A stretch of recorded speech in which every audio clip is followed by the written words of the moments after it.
जय मसीह की प्रिय विश्वासी भाई एवं बहन, प्रभु यीशु का हम धन्यवाद करें एक और आनंद से भरे हुए समय के लिए, जब प्रभु का अनुग्रह, उसकी उपस्थिति और सुरक्षा हमारे जीवन पर है और उसकी अगुवाई प्रतिदिन हमको हर पल प्रभु प्रदान करता है। एक अच्छे चरवाहे के रूप में हमें न सिर्फ हमारी रक्षा करता, बल्कि हमारी हर एक ज़रूरत को भी पूरा करते हुए, हमें शैतान और दुष्टता की शक्तियों से बचाते हुए हमें दिन भर अपनी उपस्थिति में चलाता है।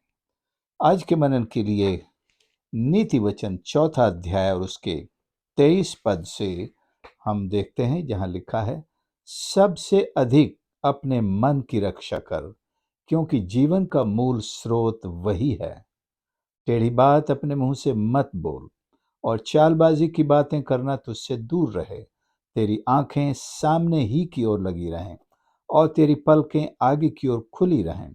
अपने पांव रखने के लिए मार्ग को समथर कर, और तेरे सब मार्ग ठीक रहें। ना तो दाहिनी ओर मुड़ना, न बाईं ओर। अपने पांव को बुराई के मार्ग पर चलने से हटा ले। सबसे अधिक अपने मन की रक्षा कर। हम अनेक बार इस वचन को सुनते हैं, कई लोग संडे स्कूल से सुनते आ रहे हैं। मन की रक्षा, मन की रक्षा आखिर क्या है? मन को ऐसा क्यों हमें बड़ी सावधानी से इसको संभालना है, इसको नियंत्रण में रखना है, इसका सही संचालन करना है? क्योंकि यहीं पर लिखा है, जीवन का जो मूल स्रोत वही है। स्रोत वही है, जीवन वही नहीं है, लेकिन मूल स्रोत वही है। यहां इंग्लिश में लिखा है हार्ट। अपने हृदय, हार्ट की रक्षा कर, जो हमारी, जहां पर हमारा विश्वास है, जहां पर हमारा अकीदा है, जहां जीवन के सारे निर्णय जो है हम लेते हैं, सारे परिवर्तन की सारी बातें वहीं से शुरू होती हैं। और परमेश्वर को जानने का जो विचार, जो सबसे पहले वहीं पर रजिस्टर होता है। और ये खास बात है कि एक व्यक्ति का मन न मात्र उसके शब्द दर्शाते हैं, उसका व्यवहार दर्शाता है कि वास्तव में ये कैसा इंसान है। जब वो बोलता है, जब वो काम करता है, जब वो लोगों से व्यवहार करता है, तो पता चलता है इसका मन कैसा है। और पहला शामुएल 16:7 के अनुसार हम जानते हैं, जब राजा दाऊद को अभिषेक किया जा रहा था, उसके पहले उसके भाइयों को भी लाया गया सामने। तो वो राजा शमूएल नबी उनके डील डॉल को देखकर, उनके यानी कि शाऊल की आर्मी में होने के रिपोर्ट भी जान करके, तो सोचता होगा कि हाँ, ये तो सारे बड़े फिट, एक से एक राजा बनने के लायक है भैया। ये तो बड़े अच्छे जवान हैं, ये तो अनुभवी भी हैं, और ये तो राजा की सेना में भी काम करते हैं। वाह, बहुत अच्छे। लेकिन परमेश्वर ने उससे बार बार कहा, मैंने इसे नहीं चुना है, मैंने इसे नहीं चुना है। और फिर शामुएल से ये भी कहा गया कि तू उनके बाहरी डील डॉल और दिखावे पर मत जा। फिर सारे जवान आ चुके, जब उसने कहा, और परमेश्वर ने तो मुझे यहीं भेजा है और दूसरा कोई है ही नहीं, तो क्या कोई और भी है क्या भाई? हाँ, एक और है जो खेत में भेड़ों के पीछे है। आप बोले तो उसको भी बुला लेते हैं। हाँ, बुलाइए, उसको बुलाइए, जब तक वो नहीं आ गया हम खाना नहीं खाएंगे। ठीक है, वो भी आ गया। तब परमेश्वर ने कहा, ये है मेरे हृदय के अनुसार जो चुना हुआ, ये है। बाहरी डील डॉल मत देख, इसका अभिषेक कर। तो परमेश्वर हमारे हृदय को इतना अधिक महत्व क्यों देते हैं? क्या वो किसी को भी ऐसे ही पकड़ ले और अभिषेक कर दे कि भाई हृदय तो परमेश्वर के हाथ में, वो बदल देगा, वो चेंज कर देगा, अच्छा बना देगा? ऐसी बात नहीं है। परमेश्वर क्या नहीं कर सकता, वो हृदय को बदल के अच्छा कर देगा, करता भी है। लेकिन वो ये पहले से देखना चाहता है, क्योंकि परमेश्वर ने जो पहले से ही हृदय दिया है हमको, उसको हमने किस तरह से परमेश्वर के अधीन किया है, परमेश्वर की खोज में लगाया है। हमारी भावनाओं को हमने कैसे ईश्वर के खोज में रखा है, ये चीज परमेश्वर पहले देखना चाहता है कि क्या ये व्यक्ति पहले से परमेश्वर के लिए अ, समर्पित है, परमेश्वर का खोजी है, परमेश्वर के अधीन रहने वाला है, परमेश्वर की बातों को अपने दिल में लेने वाला है? तो दाऊद में ये चीजें थी, तो परमेश्वर ने उसको देखा और उसके लिए उसको प्रेरित किया कि हाँ यही है। और दिल के अंदर, हमारे हृदय में या मन कहें, इनमें जो है बहुत सारे विचार बाहर से भी आते हैं। कई लोग जो है एकदम से उन विचारों को ले लेते हैं और एक्शन भी कर देते हैं। मान लीजिए आप घर आए और एक बच्चे ने दूसरे बच्चे की शिकायत करी और उसने कहा उसने मुझे मारा, उसने मुझे गाली दिया, उसने मुझे ऐसा किया, उसने मुझे खाना नहीं दिया, उसने मुझे पटक दिया। और आप तुरंत दूसरे बच्चे को बुलाएं और पीटना शुरू कर दें, मार के, तूने इसको ऐसा किया, ऐसा किया, ऐसा किया। वो बच्चा कहे मेरी बात तो सुनो, नहीं, तूने इसको क्यों पीटा, तुमने इसको खाना क्यों नहीं, तुमने इसके साथ ऐसा क्यों किया। तो ये ऐसे काम नहीं होता है। हमें उस बच्चे को भी सुनना था। हो सकता है ये जो ज्यादा चिल्ला रहा है, ये जो पहले मौका मिलने पर शिकायत कर रहा है, सारी गलतियां इसी की हों, सारी ज्यादतियां इसी की हों, लेकिन हमने उस बच्चे की सुनी नहीं।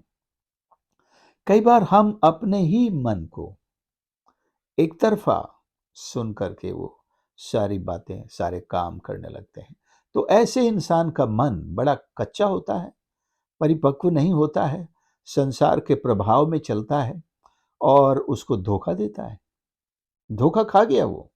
अगर वो दूसरे की सच्चाई को सुनता और बताता कि पापा इसने ऐसा किया है, तब तो मैंने इसको रोका, और जब रोकने पर नहीं रुका तब इसने फिर किया, तो मैंने इसको पीटा। ओ मेरे से गलती होगी बेटा, मैंने इसकी बात का विश्वास किया, बात तो कुछ और थी। इस प्रकार के मन क्या लाभ पहुंचाएंगे?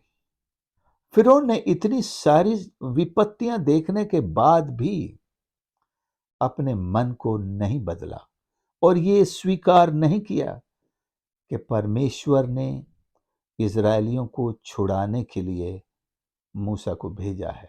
ये बात मानने के लिए तैयार नहीं था। उसका मन इतना कठोर था और उसके उसी कठोर मन ने सारे देश पर उसी एक व्यक्ति के कारण विपत्तियां ला दी।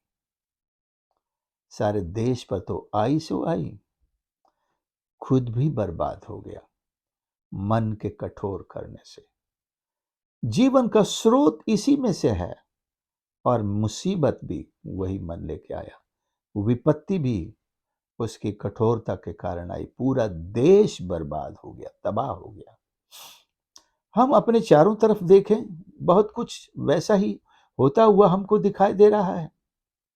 लोग अपने मनों को किस तरह से शैतान की सुनने में और बुराइयों में कठोर होने में लगाए हुए हैं।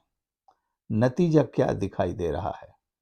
चारों तरफ अशांति, चारों तरफ असुरक्षा, चारों तरफ लड़ाई झगड़े बैर, एक से एक बढ़ करके हर अगला झगड़ा आप देखेंगे पिछले दंगे से और नायाब दिखाई देता है। क्यों? कि जिस मन से जीवन के जल की नदियां निकलनी थी, उस मन को लोगों ने किस में लगा दिया? उस मन को कठोर करके बुराइयों के पीछे लगा दिया और बुराइयों को कैच करने में इतने तेज, उतावले और इतने सेंसिटिव कि बस पता भर चल जाए, वो उस बुराई में भीड़ के साथ शामिल हो, भीड़ से आगे बढ़कर उस बुराई को करते हैं। एक और चीज, जैसे अ, शरीर में कोई बीमारी आती है, वो रक्त के प्रवाह को प्रभावित करती है उसमें से होकर, क्योंकि जांच करते हैं तो रक्त की ही जांच करते हैं और बीमारी को पकड़ा जाता है। उसी रक्त को वो दूषित करके पूरे शरीर में उस बीमारी का संक्रमण, उसके वायरस को फैला देते हैं और इंसान बीमार हो जाता है। ये विचार इसी तरह मन में आकर के पूरे व्यक्तित्व को इतना ज्यादा प्रभावित करते हैं, खराब कर देते हैं कि इंसान बुराई में ऐसा डूब जाता है, फिर बुराई के अलावा और वो कुछ नहीं करना चाहता है। सो इसीलिए उसने कहा कि विद्रोह करके अपने मन को कठोर मत करना, नहीं तो क्या होगा। मन को कठोर करने से हम जीवन से बाहर चले जाते हैं। मन का दीन होना, जैसे धन्यवादियों में पढ़ते हैं, धन्य है वे जो मन के दीन हैं, जो नम्र हैं, जो हलीम हैं, those who are poor of the spirit, है ना। और ऐसे लोग क्यों परमेश्वर ने तलाश की, ऐसे लोगों की? क्योंकि इन्हीं के साथ वो काम कर सकता है। हठीले मन के व्यक्ति के साथ ईश्वर काम नहीं करता है, वो करना भी नहीं चाहता है।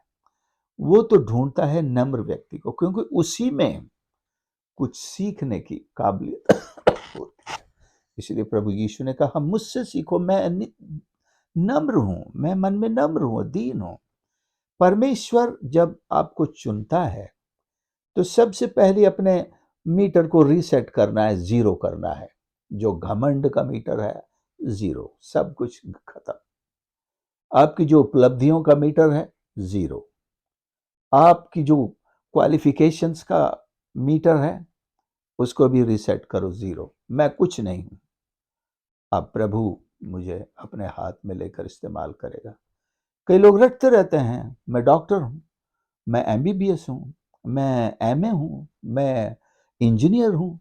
प्रभु में आने के बाद भी अपनी क्वालिफिकेशंस को घमंड बताने के लिए बताते रहते हैं। उन्होंने अपने आप को रीसेट नहीं किया है, क्योंकि नम्रता के उस शून्य पर वो नहीं आए हैं।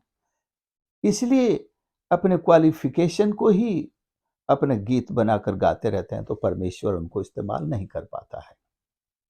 जिस दिन आप शून्य हो जाएंगे, उस दिन प्रभु के काम के होंगे। राजा दाऊद हर बात में टॉप था, पर परमेश्वर ने उसे क्यों चुना? क्योंकि वो मन में नम्र और दीन था, वो शून्य था। ये तो उसने तब बताया जब उसे आगे गोलियत से लड़ने के लिए जाने ही नहीं दिया जा रहा था। तब उसने कहा कि मैंने सिंह को भी मारा है, मैंने भालू को भी मारा है। जब वो भेड़ के बच्चों को खाने के लिए आते थे, मैंने उनके मुंह को फाड़ के छीन लेता था, उनके मुंह से मेरा शिकार। तब राजा शाऊल का विश्वास, ओ दिखता छोटा है लेकिन जवान, वाकई में तगड़ा है, कुछ कर तो सकता है। चलो, जोश में है, जाने दो, क्या जाएगा, अपना क्या जाएगा, मरेगा तो मरेगा, जाने दो। भाइयों ने भी टोका, सगे भाइयों ने भी टोका, तूने क्या, किसके हाथ में भेड़ें छोड़ के आया तू, यहाँ देखने चला आया है तू, ये सब नजारा देखने आया हो। उन्होंने कहा वापिस जाओ, भागो। लेकिन उसने कहा नहीं, उस पे ईश्वर का आत्मा सवार था। उसने अपने मन में परमेश्वर की बात को जान लिया था। परमेश्वर उसी के मन से बात करता है जिसका मन नम्र है, दीन है, खाली है। उसी से बात करता है, उसको वहीं भरता है। परमेश्वर का वचन वहीं भरता है जहां खाली होता है। तो खाली का मतलब है अपने आप को नम्र करना है। सो तब वो आगे बढ़ता है और वो परमेश्वर के सामर्थ से, उसके नाम से गोलियत को न सिर्फ घायल करता है, बल्कि उसकी गर्दन भी काट के ले आता है। गोलियत तो उसकी हाइट से भी डबल था, दुगना था, लेकिन जब वो उसके गुलेल के पत्थर से गिर गया, तब उसने उसी की तलवार खींचकर उसकी गर्दन काट ली। तलवार भी साथ में लाया और गर्दन भी ले गया। सो क्या समझते हैं हम ये समझते हैं कि अपने मन की बड़ी चौकसी करनी है आपको। मन में कोई ऐसी वैसी बात ना चली जाए जो मन को कठोर करे, जो मन को दूषित करे, जो मन को शंकाओं से भरे, जो मन को गलत बातों में इंटरेस्ट लेने के लिए तैयार करे, और बहुत सारी ऐसी चीजें जो मन को बड़ी पसंद आती हैं। और कब क्या क्या लिखा है, टेढ़ी बात मन को बड़ी पसंद आती है। टेढ़ी बातें लोगों के बीच में बैठकर सुनना है, मुंह से बोलने का, जब सुनेगा तभी बोलेगा। चालबाजी की बातें, ये मन में चालबाजी का कैरेक्टर कैसे पैदा हो गया है, तुझसे दूर रहे। तेरी आंखें सामने ही की ओर लगी रहें, तेरी पलकें आगे की ओर खुली रहें। दैट मीन्स, इसका मतलब है इधर और उधर से नहीं, क्योंकि इधर उधर से जो सुनाई देता है, जो दिखाई देता है, सामने हमने लक्ष्य तय किया है इसलिए सामने देखना है, क्योंकि हमें कहां जाना है इसलिए हमें सामने देखना है, क्योंकि सामने हमने तय कर रखा है हम प्रभु में आगे बढ़ रहे हैं, हम प्रभु की सेवा करेंगे, हम प्रभु के काम करेंगे, वो है सामने। लेकिन जब इधर से कुछ सुनाई देगा इधर से, तो हम अपने लक्ष्य से भटकेंगे। इसलिए इधर उधर नहीं ताकना, पलक भी नहीं इधर झुकाना है, और अपने पांव रखने के लिए मार्ग को समथर कर, तेरे सब मार्ग ठीक रहें। मार्ग को समथर कर, पहले ठीक कर ले मार्ग को। अर्थात अगर कुछ कांटे हैं, कुछ रुकावटें हैं, कुछ कंकर हैं, कुछ पत्थर है, अगर गड्ढे हैं, उनको पहले ठीक कर ले, तब तो इस मार्ग पर तू दौड़ सकेगा। नहीं तो गिर जाएगा, चोट लगेगी, तेरी यात्रा तेरे हाथ से छूट सकती है। क्या करना है? अपने मन को सबसे अधिक नियंत्रण में, यही तो एक नियंत्रण करने की शक्ति है, और वो शक्ति परमेश्वर हमको देते हैं। हमें सिर्फ इतना कहना है कि नो, इधर उधर को नो, चाहे वो विचार हो, चाहे कोई अभिलाषा हो, चाहे कोई लालच हो जो दिखाई दे रहा हो, कोई बातों से हमको ललचा रहा है, तो हमको ये इधर उधर अपनी नजरें नहीं मुड़ानी है। सीधे सामने हमारा लक्ष्य है, उसी को देखते हुए आगे को बढ़ना है।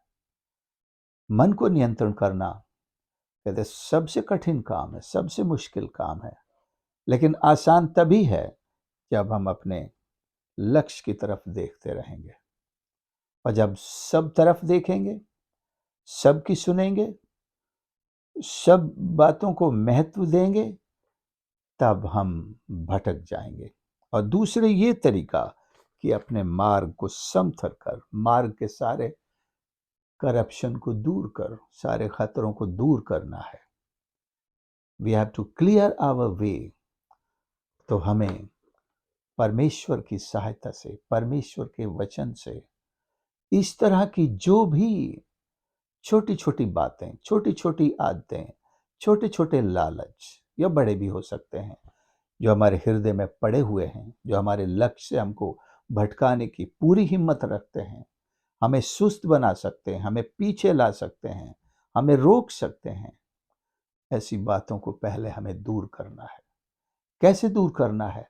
उनको ईश्वर के सामने कन्फेस करना है।